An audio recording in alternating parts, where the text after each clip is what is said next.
بسم الله الرحمن الرحيم والصلاة والسلام على رسول الله وعلى آله وأصحابه أجمعين والسلام عليكم ورحمة الله وبركاته. This is our program Spirit of Values. This is Dr. Tariq Rashid.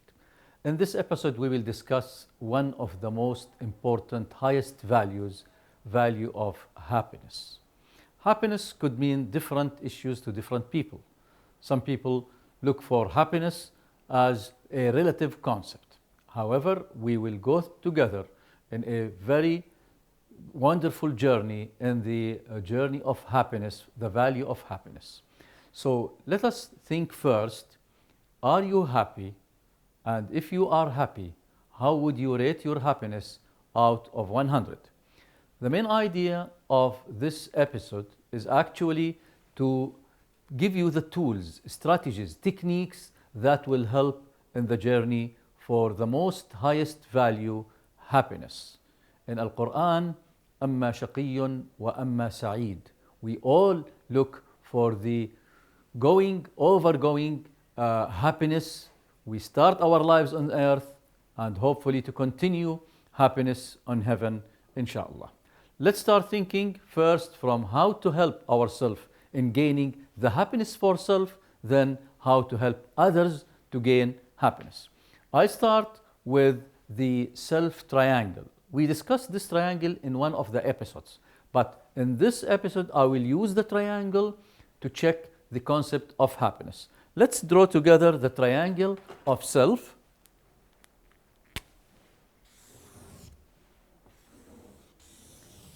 And here we put the mind. Here we put the heart. And here is the body. And of course, to give the self a meaning, the spirit is there. So we have four components that give us the concept of self and nafs. The mind is responsible for some parts of happiness, the heart for emotions and feelings, and the body for behavior and attitude. But is there a happiness for spirit? We will discuss this as we proceed in this episode. So the self triangle, let's start with the most critical issue is the mind. What are your two minds? We have the conscious creative mind and the habitual pattern mind. Most people, what do you mean by the conscious mind? It's the creative consciousness comes through this type of mind. Decisions should be made here in your conscious mind. However, we have another mind that is called the pattern mind. The pattern mind is usually programmed during our growth. From childhood till death, there is another mind, we can call it or name it as habitual mind. Habitual mind is responsible for routine tasks, for pattern issues and methods that we use during our lives. So it's called the co-pilot. If you let the co-pilot drive you, rarely you can reach happiness. How can we invest on the conscious mind? Decision making. Happiness is a decision. You have to decide in order to go in a journey of happiness. But our conscious mind is the main responsible. Whenever thoughts come to your mind, we have two types of thoughts.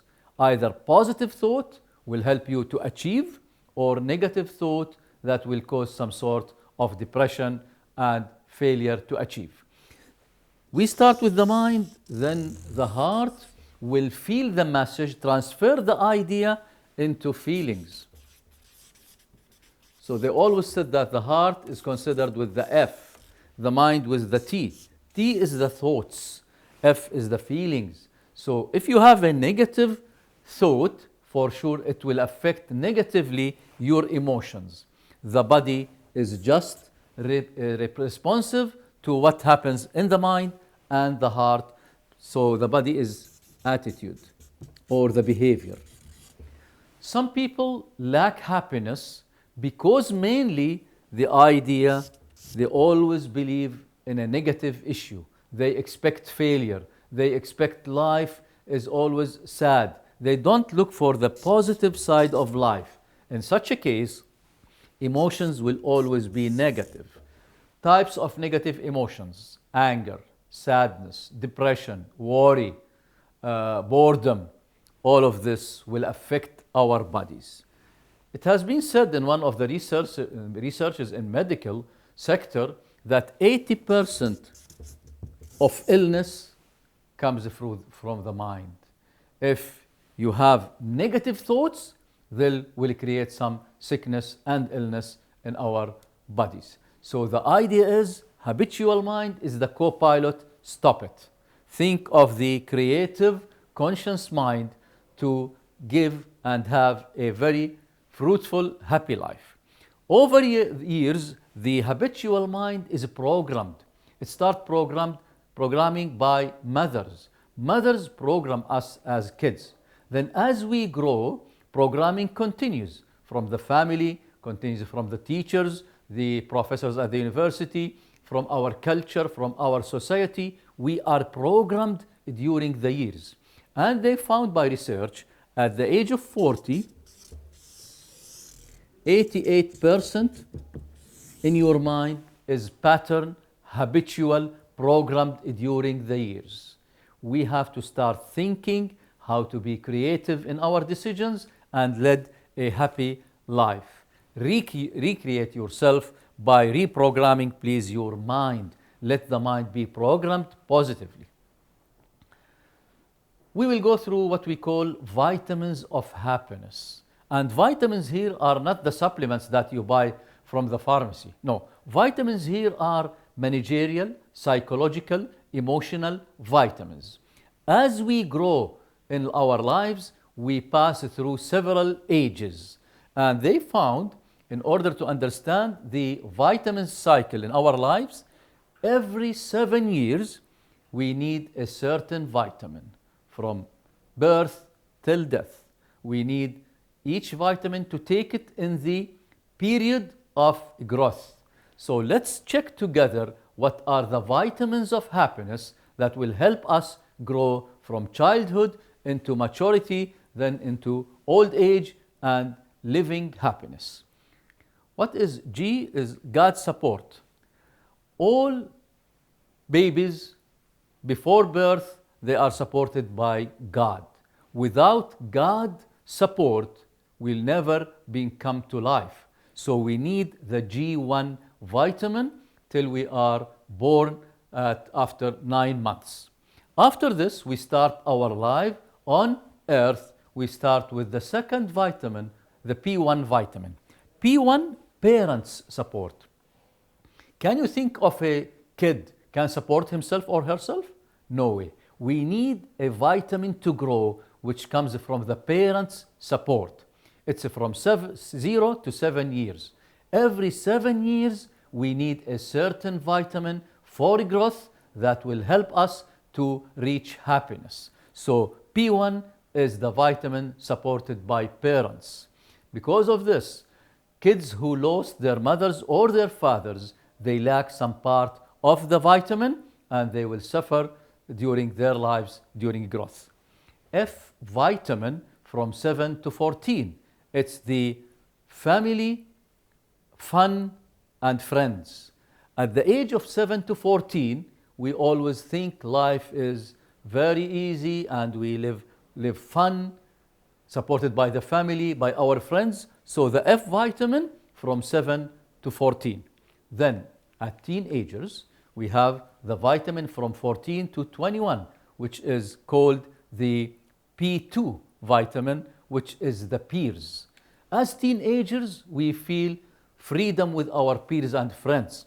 At this age, it's a critical age in each one of our lives. We always suffer being stubborn, being ego. This is normal for the natural growth.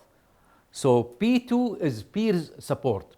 Because of this, they start at teenager looking for their friends. They lost the family support, although the family support is there, but there is more needed vitamin in this age from 14 to 21, P2.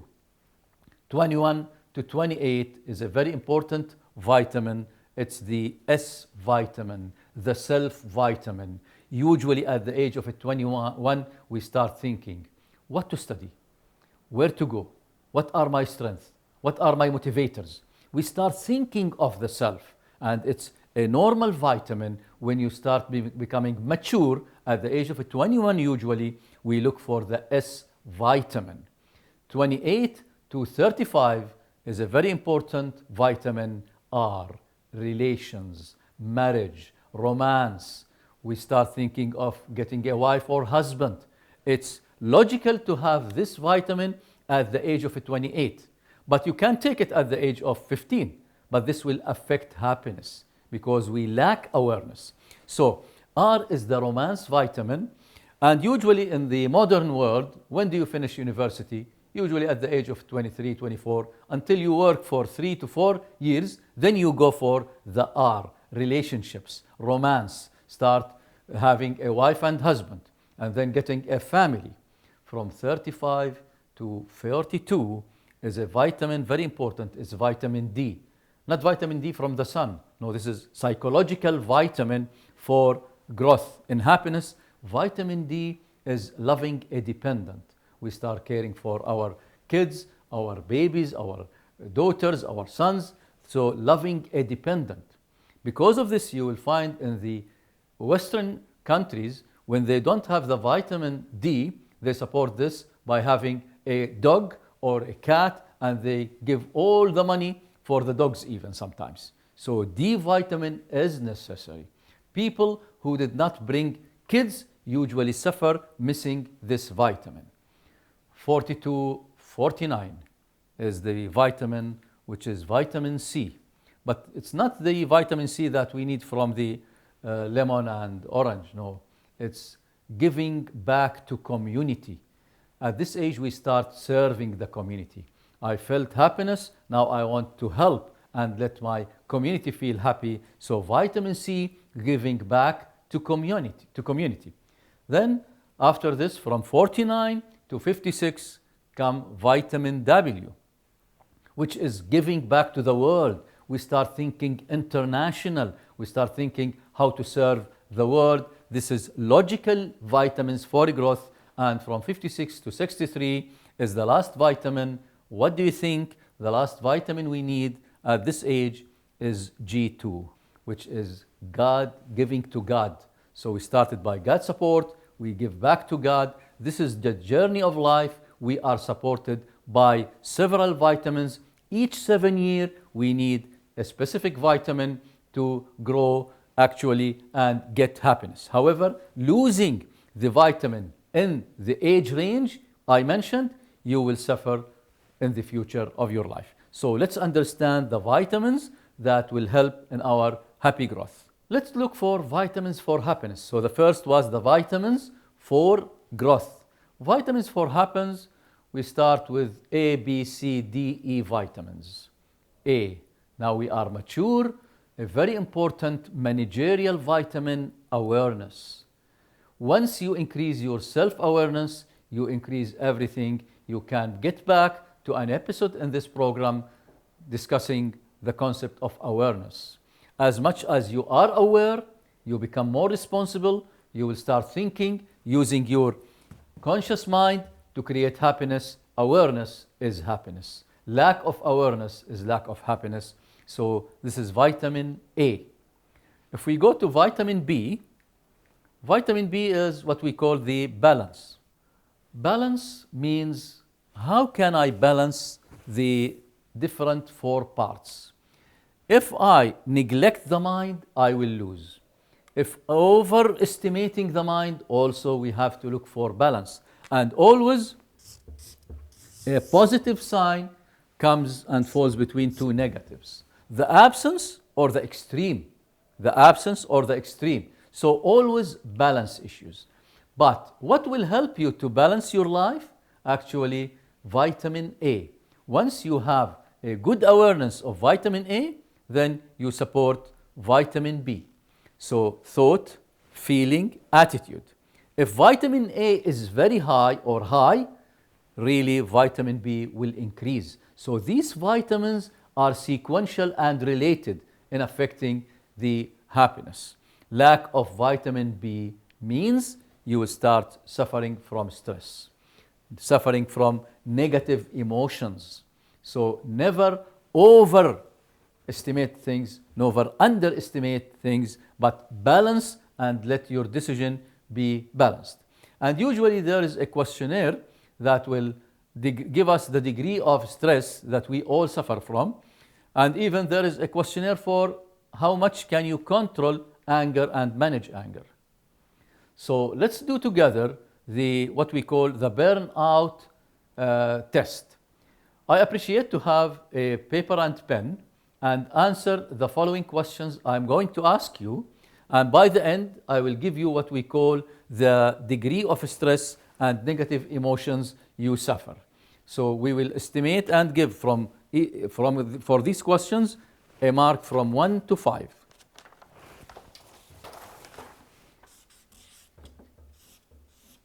5, very high.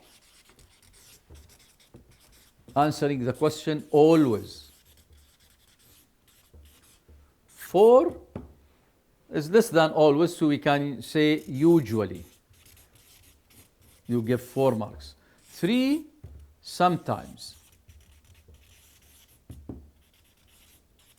2 marks for rarely.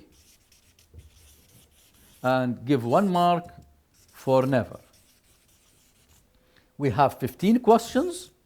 The idea is to measure and rate your level of stress. Once we manage stress, we'll manage every issue. So the next episode, we will concentrate how can I use vitamin B to balance decisions and actions and attitudes in my life. So in this episode, we started the journey of happiness. We mentioned the vitamins of growth, starting from God support, ending with giving back to God. Wassalamu alaikum wa rahmatullahi wa barakatuh.